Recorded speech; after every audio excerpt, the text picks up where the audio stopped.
Assalamualaikum warahmatullahi wabarakatuh.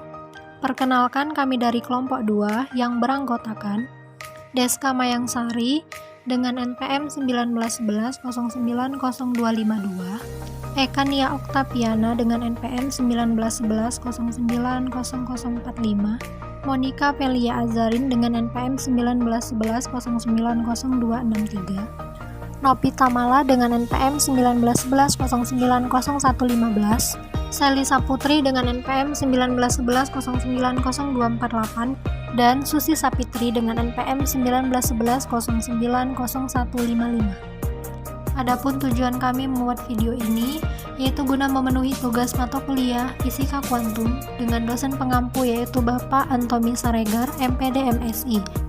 Baiklah, di sini kami akan menjelaskan tentang pentingnya fasa. Pentingnya fasa, misalkan besi 1 dalam kurung XT sama dengan R1 EI delta dan besi 2 dalam kurung XT sama dengan R2E I delta 2.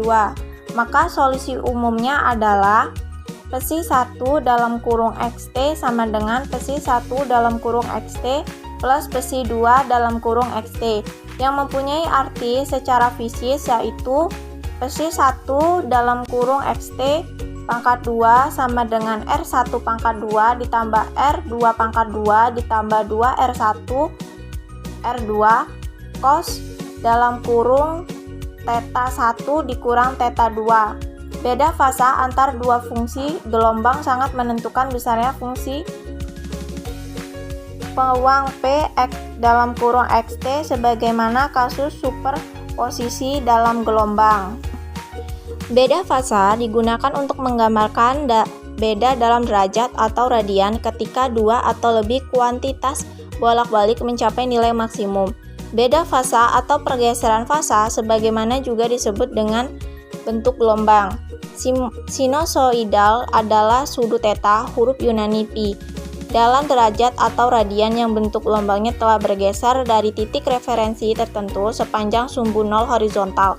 Dengan kata lain, pergeseran fasa adalah beda lateral atau dua atau lebih bentuk gelombang sepanjang sumbu umum, dan bentuk gelombang sinusoidal dari frekuensi yang sama dapat memiliki fasa.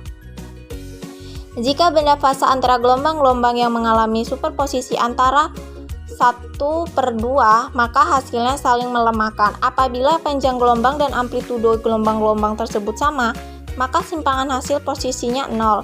Tetapi apabila gelombang-gelombang yang mengalami superposisi berfase sama, maka simpangan hasil superposisi itu saling menguatkan.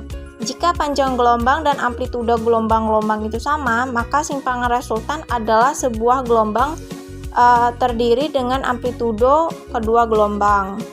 Persamaan gelombang atau dua arah adalah persamaan diferensial parsial orde kedua yang menggambarkan gelombang.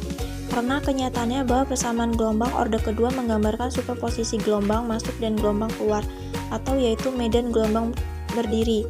Maka persamaan ini juga disebut dengan persamaan gelombang dua arah, atau sebaliknya persamaan gelombang orde pertama, persamaan gelombang satu arah yang menggambarkan gelombang tunggal dengan arah rambat gelombang yang telah ditentukan dan jauh lebih mudah untuk dikembangkan karena turunan orde pertama.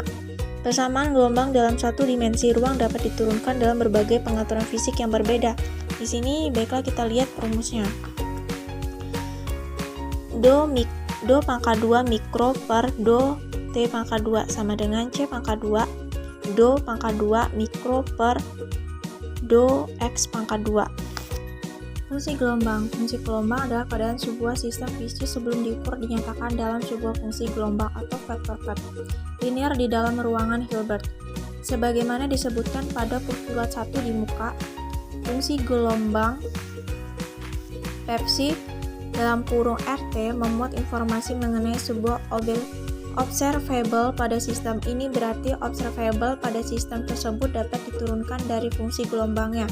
Keadaan sebuah sistem kuantum secara lengkap diberikan oleh sebuah fungsi gelombang.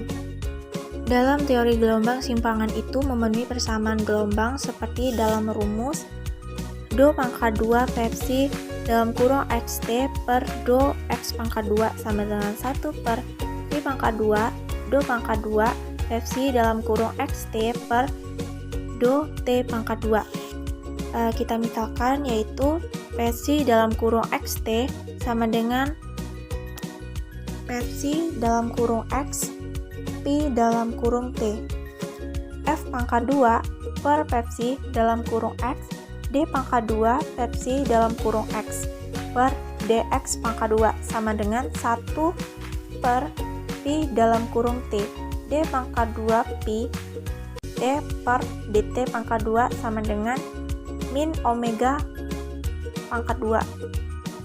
D pangkat 2 Pi dalam kurung T per dt pangkat 2 plus omega pangkat 2 Pi dalam kurung T sama dengan 0 Pi dalam kurung T. A sin dalam kurung omega T plus delta D pangkat 2 Pepsi dalam kurung X per dt pangkat 2 plus omega pangkat 2 Pepsi per lambda pangkat 2 sama dengan 0. Pi dalam kurung X sama dengan C sin 2 Pi X per lambda plus D cos dalam kurung 2 Pi X per lambda. Persamaan gelombang di sini bisa kita lihat, yaitu omega sama dengan 2 Pi F delta adalah konstanta, atau panjang gelombangnya itu disebut dengan lambda sama dengan V per F. Kita misalkan X sama dengan 0 di koma X sama dengan L, itu Pepsi dalam kurung 0 sama dengan 0, D sama dengan 0. Nah, kita bisa lihat yaitu Pepsi dalam kurung X sama dengan C sin dalam kurung 2Pi per lambda X. Andaikan X sama dengan L, Pepsi dalam kurung L sama dengan C sin dalam kurung 2PL per lambda itu sama aja dengan 0. 2L per lambda sama dengan N. N sama dengan 1,2 sampai seterusnya. Dan di sini kita lihat Pepsi N dalam kurung X sama dengan C sin buka kurung N Pi X per L.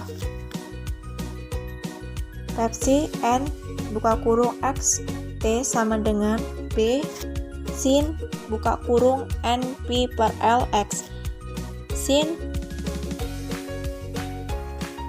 omega T plus delta. Baiklah, sekian penjelasan dari kelompok kami. Terima kasih dan kami akhiri. Wassalamualaikum warahmatullahi wabarakatuh.